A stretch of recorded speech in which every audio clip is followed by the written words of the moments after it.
Washington, D.C. This was Esther Githui's destination 16 years ago when she quit the Kenya Broadcasting Corporation for greener pastures abroad. 300 Independence Avenue Southwest. That's the address of the Voice of America where she works. The Voice of America, VOA, is a government broadcaster with both radio and TV stations. You know how the newsrooms play around? Yeah. Esther works for the African division. Here in the newsroom, she introduces us to her colleagues. Then we get a moment to film her as she hosts Africa 54, a current affairs program on African issues. And joining me in the studio is Alex Chamwada, a veteran Kenyan journalist who is keenly following the U.S. election process. On this particular show, I was one of the guests to discuss the 2016 U.S. presidential elections. Pick an issue like immigration.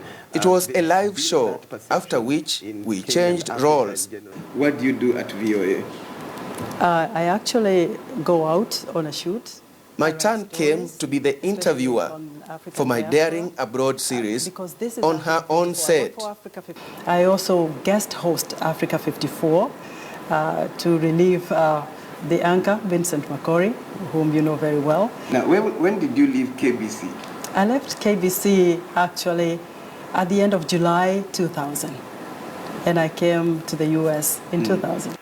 Esther says she was among the first journalists at KBC to be trained on the use of the internet, and it is through the net that she stumbled upon a job opportunity at the VOA. They were looking for a female who can speak Swahili, preferably from Kenya. They had had Swahili speakers from Tanzania, and somebody from Tanzania was leaving, and so they needed to fill that vacancy. And I thank God for that. I applied for the job, and I got the interview. They sent the paperwork to the Voice of America Bureau in Nairobi. I did the interview. I did both voice. I did some features. I wrote some stuff. They reviewed it, and so that was radio, but you ended up doing TV here also? Yes, I ended up doing TV because at the time there were positions where they needed to fill people in to do TV. How is it working here as a journalist compared to Kenya when you left then and now? I think it's very different, and I can only speak with a mindset of before 2000, because I believe Kenya's media now is very vibrant, and they're doing things that we couldn't do then. Remember, at the time when I was leaving Kenya, basically the whole country relied on Kenya Broadcasting Corporation for news, and so much of our news came from presidential press services. At the time, President Daniel Moi was the leader in Kenya, and much of the news dwelt on and around the presidency. But coming to the U.S. was an eye-opener.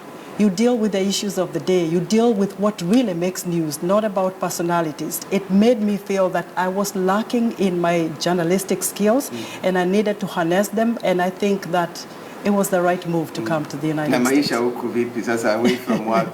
Maisha ni poa, tuna miss nyumbani kama unavyojua, because you know when you're born in a country, most of your family is back there.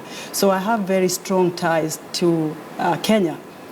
There is no one day that I don't wake up, and maybe not even an hour that passes without me thinking about Kenya. I am the last born in a family of many.